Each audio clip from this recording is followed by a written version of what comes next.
So this is the Mason Bokeh that I use for the Race Around Rwanda, which is a 1000k mixed road and gravel race around the country. As you can see, I've used the Mason Bokeh frame with the custom Lauf fork. Just gives a perfect mix of kind of keeping things nice and stiff on the road, but there's some quite rough tracks, so the fork really takes the edge off things. I've got the Shimano GRX 2x Groupset, again, big ring on the road, and then small gearing for the steep climbs, which I can assure you there is plenty of here. The wheel set I chose to use was the Hunt Limitless gravel disc wheel set. This has got kind of the aero rim designed for like a 42 to 45mm tyre, and I've got the Rene Snoqualmie pass tyre, which is, as you can see, a slick tyre. That was a bit of a calculated risk. There's about 60% tarmac, so I wanted a fast rolling tyre. As you can see, the bike is a bit dirty, did rain at times, but overall the tyres were pretty damn good. Really grippy on dry dirt roads. Lost a little bit on the wet stuff, but overall not really a problem, and I think it was the fastest option. As Rwanda is in Eastern Africa, it can get really hot, so I took 3 bottles with me, 2 standard bottles in the cages, and then I used these KCNC seat post clamps with a Bluetooth B-Rad adapter, so I could put an extra bottle on the saddle, so I could carry 3 bottles on there. And as you can see, each checkpoint you've got a little keyring, so that's my complete set from all the 4 checkpoints. The bars I chose to use are the trusty Ritchey Venture Max. These are the alloy ones with the logo top, and obviously there's the GRX DI2 shifters on there, obviously being well used. I've just got a standard Wahoo element, it's one of the older ones, but it works for me, so I don't see the point of buying a new one. I've got an exposure light, again it's an old one, and a GoPro for recording. Now onto the really good stuff. You may have noticed I'm using TailFin bags, which at the moment aren't available. So these are prototype bags. They are going to be available later in 2022, but I'll show you what I've got in them. So the top tube bag, as you can see, is just attaches on these rubber straps. And this is where I kept the day-to-day things I needed. Lube, bit of saddle cream, it's actually dermal. Multi-tool, just a little design one. Sunscreen, absolutely essential here. Tyre lever. And then inside here I've got a bag of crisps I ate.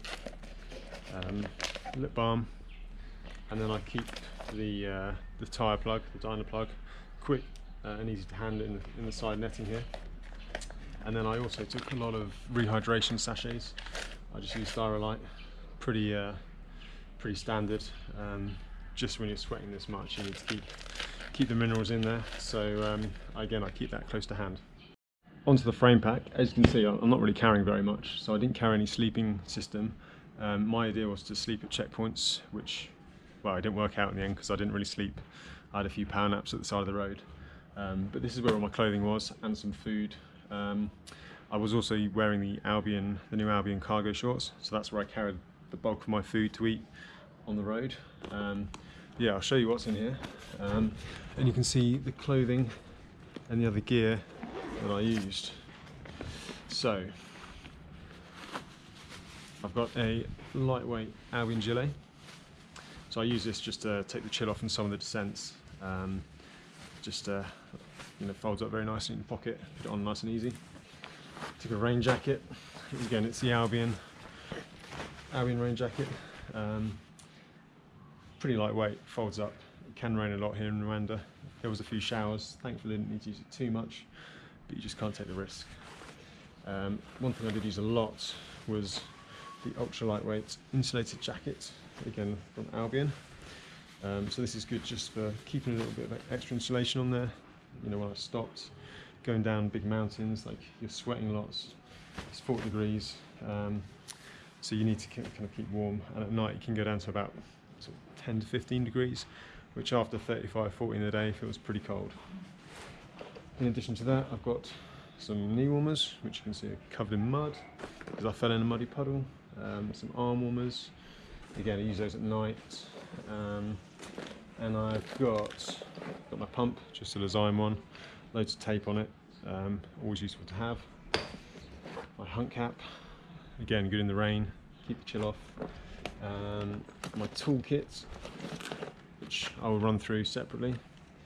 A couple of inner tubes.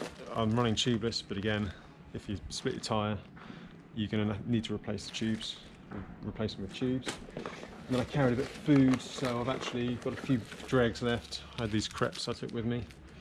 They fit flat and it's like 125 calories each. And then I took some of this Tyre drink mix, which I didn't end up using. I kind of kept it there in an emergency. It was so hot that I found that the sugary drinks were kind of giving me an upset stomach a little bit. But I kept it in there just in case, because you know it can be tricky to get food. On the other side of the TailFin packs, there's a small pocket in here, and I carried a big battery pack, enough to charge the Garmin, the Wahoo, plenty of times. I could charge my phone. I was fully self-reliant. No, I'm not running a dynamo. Over this distance, I don't think it's really necessary. You can rely on a battery pack.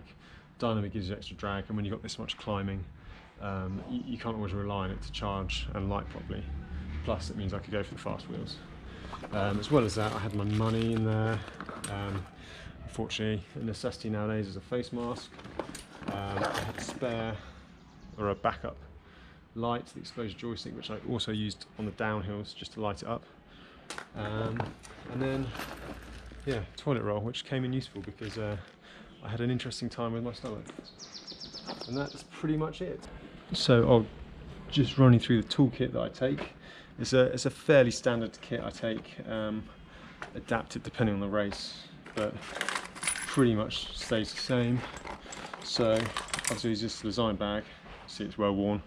Probably was waterproof at one point, but now it's just for holding stuff. So I carry some spare patches, a few spoke nipples and things in there. Glue. If you need to patch a tyre, you need to use that. Also, if I use one of the dyno plugs, I always put some glue around it just to secure it. Got some spare dyno plugs. Trusty penknife, I've had that since I was about 10 years old. Good screwdriver, it's good to have a knife with you. Always very useful. I carry one of the Wolf Tooth Components chain link devices with some spare chain links inside there. Again, always very useful. Because if you need to take the chain off for any reason, you could jump it down the back, or you need to split it. Just having that is very, very good. I've carried loads of spare brake pads, 3 sets. For those of you who may have followed the race before, you'll know that I had to pull out in 2020 because I ran out of brake pads. So I took plenty, and just for note, this time I did not have to change any, which is very good. Another tyre lever. I've got a spare hanger, always really important to carry that. It could be a race-ending thing, or certainly make life difficult if you don't have it. And then I carry these little plier set, a little Leatherman. Again, really useful, you don't know when you might need it. There's scissors on there, there's tweezers, there's a tiny file, so hopefully it covers all eventualities. So that's pretty much the toolkit. Well, I hope you like the bike check. Don't forget to give us a like and follow the channel. And also I have the race video coming out very soon as well, so keep an eye out for that.